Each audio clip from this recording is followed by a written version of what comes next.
गुरु पूर्व भिडियो रे आमे माने सुधामांको परिचिति विषय रे सुनिथिले।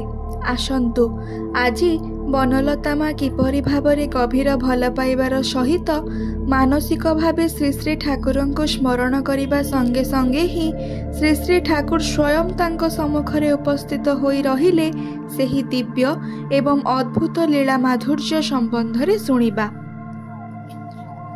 मोर देवघर को जीवा आसिबा बढ़ीगला। जेतेबेले ही मन खराब हुए चली आसे देवघर को संग करे सबु पुरुणा पुरुणा मनीष मानंक सह प्रश्न करी करी जानी निए केते भक्तजनक जीवनर न कहिथिबा न लेखिथिबा कथा।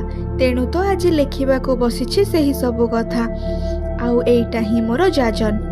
दिने बनलता माँ को जिज्ञासा करिथिली, अच्छा माँ आपण कौन ठाकुर को पुरुषोत्तम बोली जानी ही वरण करथिले? बनलता माँ हेउछंती श्री श्री ठाकुर जीवनी लेखक सतीश चंद्र जयारदार भाई राधारमण जयारदार और सरोजिनी जयारदार एकमात्र कन्या, जीए कि श्री श्री ठाकुर स्वामी रूप से वरण करथिले। मोर प्रश्नर उत्तर रे सीए कहिले, अवश्य ही देखे किए ठाकुर को केतेटा बुझीछि मु जाने नाही। एई तो किछि दिन आगरु मु जने विशिष्ट आश्रमिकंक घर को जाइथिली। जानु सी मते जिज्ञासा करिले, अरे बन कह तो ठाकुर कौन सतरे भगवान थिले? कथाटा शुणी मु हसी भी कि कांदी भी भाभी पारि नथिली। मु कहिली, देख एही जे उत्सव गला लक्ष लक्ष मनीष तो देखिल, केते सुंदर सुपुरुष मनीष मध्य देखिल, किंतु ठाकुरंक परि कौन काहाकू देखिल? तांकरी सांगरे कौन कहार तुलना हुए? तांकरी परि कौन किए द्वितीय अछि? से चुप करी रहिले। सेतेबेले मु कहिली, ठाकुर को कहा सांगरे तुलना करा जाए नाही, सीए एक एवं अद्वितीय। बनलता माँ को ही मु दिने कहिली, आपण तो आम मानंकर माँ आउ आमे माने आपणक संतान, विशेषतः कन्या संतान माने तो माँ को पाखरे ही सब प्रश्न करिथांती। मु जदि आपणको किछि प्रश्न करे आपण किछि मने करिवे नाही तो? सीए कहिले, कौन प्रश्न करिबु कर, भाबिबार कौन अछि? ठाकुर तुम मानंक पई जेपरि आम मानंक पई मध्य सेही परि कौन जानिबाकू चाहू कह। मो मनर द्विधा द्वंद्व काटी ही कही पकाइली, अच्छा माँ बड़ माँ को कथा बाद ही दियंतु, कारण सीए तो लक्ष्मी माँ, किंतु आपण माने आम मानंक परि ही रक्त मांसरे गढ़ा मनीष। ठाकुर आपण मानंकर स्वामी। केतेबेले कौन जागतिक भावे अर्थात मु कहिबाकू चाहूछि जे स्वामींक परि ठाकुरंकु निजर करी पाइबाकू इच्छा करि नाहांती। मोर प्रश्नर प्रभाव रे तांकर मुहरे की प्रकार भाव फुटी उठिला ताहा देखिबा पई मु तांकरी मुह आड़को चाहि रहिली। देखिली बनमां को आखि बंद एवं चुप करी रहिले किछि क्षण। तापरे सेही भावरे ही कहिले, तू जेतेबेले जानिबाकू चाहिछु सेतेबेले तते मिछ कहिबि नाही कही आखि खोलिले। तापरे कहिबा आरंभ करिले, सुन तेबे जेतेबेले ठाकुरंक पाखरे रुहे सेतेबेले किंतु किछि मने हुए नाही। सेतेबेले तुम मानंक ठारे जेमिति आम मानंक पाखरे मध्य सेपरि ही मने हुअंती, किंतु जेतेबेले ठाकुरंक ठारू दूर रे रुहे माने आम मानंक घर गुड़िक तो ठाकुर बाड़ी ठारू अनेक दूर दूर रे थिला। आउ जेतेबेले आम मानंकर शरीर खराब हुए सेतेबेले स्नान न करी ठाकुर बाड़ी जिबार नियम नथिला। सेतेबेले अनेक समय रे अनेक किछि मने हुए कही किछि समय चुप करी रहिले। मु सेतेबेले जानिबा पई उद्ग्रीव होई उठिछि। तेणु संगे संगे ही प्रश्न करिली, अनेक किछि माने कौन मने हुए? स्वामींक परि पाखरे पाइबाकू इच्छा करंती? से कहिले, ताहा जाने ना, तेबे ठाकुरंक पई मनटा बड़ व्याकुल हुए। ठाकुरंकु टिके एका पाइबाकू इच्छा करे, तांकरे टिके स्पर्श पाइबाकू इच्छा हुए। जेतेबेले एका एका घरे रुहे ठाकुरंक ठारू अनेक दूररे सेतेबेले ही मने हुए जे ठाकुर कौन थरुटिए मध्य एठाकू आसंतेनी। मु जिज्ञासा करिली, आपणकर एही इच्छा कौन कौनसी दिन पूर्ण होईछि? मो मुहरु हठात करी बाहरी आसिला प्रश्नटा। मु जे एपरी गोटे प्रश्न करिपारे ता हुए तो से मध्य भाबी पारि नथिबे। तेणु मोर मुह को स्पष्ट भावे चाहि रहिले। तापरे आहुरी स्पष्ट भावरे बनलता माँ कहिले, ताहेले सुन किपरि भावरे ठाकुर मोर एही इच्छा पूर्ण करिछंती। आम मानकर कथा चलीथिला बनलता माँ घर सामनेर सीमेंट रे तैयारी चट्टाण रे बसी। सेठारे मु आउ बनलता माँ छड़ा आउ कौनसी भी मनीष नथिले। तेबे तेबे ठाकुर निश्चय ही थिले, कारण सेही समय रे बनलता माँ वक्ता आउ मु श्रोता हिसाब रे दुई जण ही ठाकुर मग्न थिलु।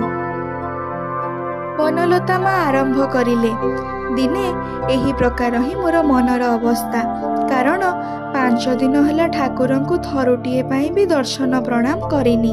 काली ठारू ठाकुर बाड़ी जीवी, किंतु से सबु मध्य सही हेउ नाही। सकाळ ठारू ही केवल ठाकुरंकर ध्यान चलीछि। बारंबार आखि सामने ठाकुरंक हस हस चेहरा भासी उठुछि। मने हेउछि ठाकुर कौन थरुटीए मध्य एठाकु एका आसंतेनी, बन बोली डाकंतेनी। मनटा ठाकुरंक पई बड़ व्याकुल होई उठिला। संध्या परे एही भावटा प्रबल हेला। मने मने ठाकुरंक उद्देश्य रे कहिबाकु लागिली, ठाकुर तुमे थरुटीए पई एठाकु एका आसी बन बोली डाक। एठाकु आसिले तुमर कौन एपरी क्षति हेबो जे? तुमे कौन शुणी पारुन? ठाकुर मोर प्रार्थना रख, आस ठाकुर थरुटीए पई अंततः आस। एहीपरि भावे सोई सोई खूब नाम करबाकू लागिली, आ मने मने ठाकुरंकु डाकिबाकू लागिली। एपरि भावरे नाम करू करू केतेबेले टिके निद आसी जाइछि। हठात बन ए बन डाकरे मोर निदटा भांगी गला। यह तो ठाकुरंकर स्वर। एते स्नेहरे तो आउ केही मते डाकंती नाही। कबाटटा खोली देखे मझी पहाचरे ठाकुर एका ठिया होइछंती। अंधकार रे मध्य ठाकुरंको स्पष्ट भावरे देखि हेउछि। ठाकुरंको शरीररु आलोक बाहारी समग्र जगाटा ही आलोकित होई उठिछि। मु आनंदरे आत्महरा पहाच तळकु आसी ठाकुरंको प्रणाम करी ठिया हुए ही ठाकुर तांकरी बाम हातरे मोर डाहाण हातटा धरी चालिबाकू आरंभ करिले। मोर समस्त शरीर सेतेबेले अबस, कथा कहिबार शक्ति नाही। ठाकुर मोर हाथ धरी जंगल मध्य देई आश्रम ठारू अनेक दूर एकाथरके पद्मार बालीचर उपरे आसी ठिया हेले। एही पूरा रास्ता रे ठाकुर किंतु गोटिए भी कथा कहि नाहांती। आउ मोर तो कथा कहिबार क्षमता ही नथिला। पद्माचर रे आसी मोर हाथटी छाड़ी देई ही आकाश आड़कू चाही मते जिज्ञासा करिले, कह तो बन सप्तर्षि मंडल केउंटा? एते समय परे मोर संबित फेरी आसिला। आकाश आड़कू चाही देखे समस्त आकाश तारारे झकमक करुछि। सामनारे पद्मा, चारि दिगरे जंगल, बाउंस बण, बड़ बड़ गछ, आउ पाद तळे बाली। केउंटी मध्य गोटिए भी मनीष नाहांती। आश्रम ठारू अनेक दूर केवल अनंत आकाश तळे मु आउ ठाकुर ठिया होइछंती। ठाकुर आंगुली निर्देश करी गोटिए गोटिए करी सप्त ऋषिर परिचय देबाकू लागिले।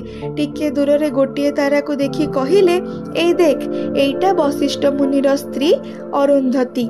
जानू तो मनीष मृत्युर 6 मास आगरू खाली आखिरे अरुंधती को देखि पारे नाही। तापरे कालपुरुषଙ୍କ अंटारे थिबा तरबारी एवं कुकुर गोटिए गोटिए करी मते सबु देखाइले। मोर कानरे ठाकुरंकर कथा गुड़ाक पशुछि, किंतु मोर बाक्स्फूर्ति हेउ नाही। मने हेउछि मु जेपरि मो मध्यरे ही नाही। किए मु कौन रक्त मांस गढ़ा मनीष? कौनसी अनुभूति नाही किपरि? ना केवल मु गोटाए आत्मा। एहीपरि भाबु भाबु एही समय ठाकुर हठात कही उठिले, अच्छा बन मु जदि एबे अदृश्य हो जाए?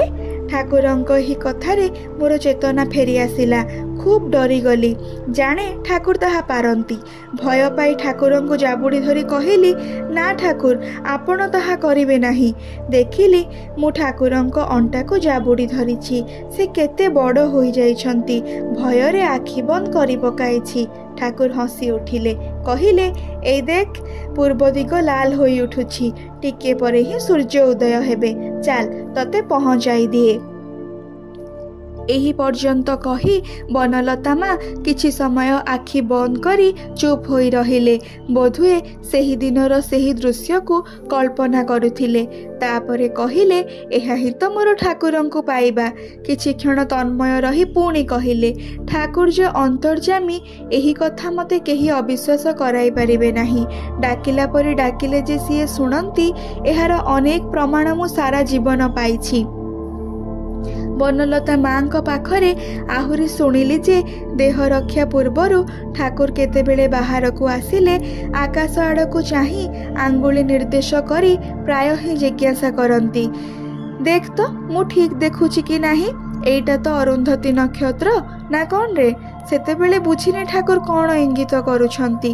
ଏହାପରେ ପୁଣି ଠାକୁର ଦିନେ ମୋତେ 3 ଥର କହିଲେ, ଦେଖ ବନ, ଯିଏ ଯାହା କରୁ ତୁ କିନ୍ତୁ ଅରୁଆ ଆଉ ସନ୍ଦୈବ ଲବଣ ଖାଇବୁ। ଏହି ପ୍ରକାର କହିବାର କିଛି ଦିନ ମଧ୍ୟରେ ହିଁ ଠାକୁର ଦେହ ରକ୍ଷା କରିଲେ। ସେତେବେଳେ ବୁଝିପାରିଲି କାହିଁକି ଠାକୁର ମୋତେ ଏହି କଥା କହିଥିଲେ। ବ୍ରାହ୍ମଣ ବିଧବା ମା' ମାନେ ଅରୁଆ ଚାଉଳର ଭାତ ଆଉ ସନ୍ଦୈବ ଲବଣ ଖାଇବାର ନିୟମ। ତେଣୁ ହୁଏତ ଠାକୁର ମୋତେ ଏହି କଥା କହିଥିଲେ। ମୁଁ ପ୍ରଶ୍ନ କରିଲି, ଆପଣ ତେବେ ଠାକୁରଙ୍କ ଭୋଗ ଖାଆନ୍ତି ନାହିଁ? ଠାକୁରଙ୍କ ଭୋଗ କ'ଣ ଅରୁଆ ଚାଉଳ ଆଉ ସନ୍ଦୈବ ଲବଣ ଦେଇ ହୁଏ? ସିଏ କହିଲେ, ଠାକୁରଙ୍କ ଭୋଗରେ ତ କୌଣସି ଦୋଷ ନାହିଁ। ଠାକୁରଙ୍କ ଭୋଗ ତ ପ୍ରସାଦ। ତେବେ ମୁଁ ଷ୍ଟୋଭରେ 1 ମୁଠା ଅରୁଆ ଚାଉଳ ସିଝେଇ ସନ୍ଦୈବ ଲବଣ ଦେଇ ଖାଏ। ତା ଛଡ଼ା ଠାକୁରଙ୍କ ଭୋଗ ତ ଆଉ ସବୁଦିନ ମିଳେ ନା, ବିଶେଷ ବିଶେଷ ଦିନରେ ମିଳେ। ମୁଁ ପୁଣି ପ୍ରଶ୍ନ କରିଲି, ତାହେଲେ ଆପଣ କିପରି ଚଳନ୍ତି? ସିଏ କହିଲେ, ଆଶ୍ରମରୁ ବଡ଼ ଖୋକା ଆମମାନଙ୍କୁ କିଛି ଦିଏ, ଆଉ ତୁମେମାନେ ପ୍ରଣାମ କରି ଯାହା କିଛି ଦିଅ, ସେ ସବୁଥିରୁ ହିଁ ମୁଁ ଚଳିଯାଏ। ମୁଁ ଆଉ ଗୋଟିଏ ପ୍ରଶ୍ନ କରିବି ବୋଲି ଭାବିଲି, କିନ୍ତୁ ଘଡ଼ି ଆଡ଼କୁ ନଜର ପଡ଼େ ହିଁ ଦେଖିଲି ଯେ ବହୁତ ରାତି ହୋଇସାରିଛି। ତେଣୁ ପ୍ରଣାମ କରି ଉଠି ଠିଆ ହେଲି। କହିଲି, ମା, ଏବେ ମୁଁ ଆସିବି? କାଲି ପୁଣି ଆସିବି ଆପଣଙ୍କୁ ବିରକ୍ତ କରିବାକୁ। ଏହି କଥାର ଉତ୍ତରରେ ମା 2 ହାତରେ ମୋ ମୁଣ୍ଡ ଥାପୁଡ଼େଇ ଦେଇ କହିଲେ, ତୁ କେତେ ସୁନ୍ଦର ଝିଅ ରେ, ତୁ ଖୁବ୍ ହିଁ ସୁନ୍ଦର ଝିଅ। କେବଳ ଠାକୁରଙ୍କ କଥା ହିଁ ଜାଣିବାକୁ ଚାହୁଁଛୁ। ଜାଣୁ, ସମସ୍ତେ ଆମମାନଙ୍କ ପାଖକୁ ଆସି କୁହନ୍ତି, ମା, ମୋ ପୁଅର ମୁଣ୍ଡରେ ହାତ ରଖି ଟିକେ ଆଶୀର୍ବାଦ କରିଦିଅନ୍ତୁ, ସେ ଯେପରି ଭଲ ଭାବେ ପାସ୍ ହୋଇଯାଏ। ପୁଣି କିଏ କୁହେ, ମୋ ଝିଅଟାର ଯେପରି ଭଲରେ ବିବାହ ହୁଏ, ମୋର ଯେପରି ଭଲ ଚାକିରି ହୁଏ। ଆହୁରି କେତେ କ'ଣ ଯେ ସବୁ କୁହନ୍ତି, ତାର ଠିକଣା ହିଁ ନାହିଁ। ଠାକୁରଙ୍କ କଥା କିଏ ଶୁଣିବାକୁ ହିଁ ଚାହେଁ ନା, ଆଉ ଜାଣିବାକୁ ହିଁ ଚାହେଁ ନା। ମୋତେ କିନ୍ତୁ ସେସବୁ କଥା ଭଲ ଲାଗେ ନା। ତୁ ପୁଣି ଆସିଲେ ମୋତେ ଖୁବ୍ ଭଲ ଲାଗିବ। ସେଦିନ ପାଇଁ ମୁଁ ଚାଲି ଆସିଲି। ଆଜି ପାଇଁ ଏତିକି। ପରବର୍ତ୍ତୀ ଭିଡ଼ିଓରେ ଆହୁରି ଅନେକ ସୁନ୍ଦର ସୁନ୍ଦର ଘଟଣାବଳୀ ଶୁଣିବା। ଜୟ ଗୁରୁ।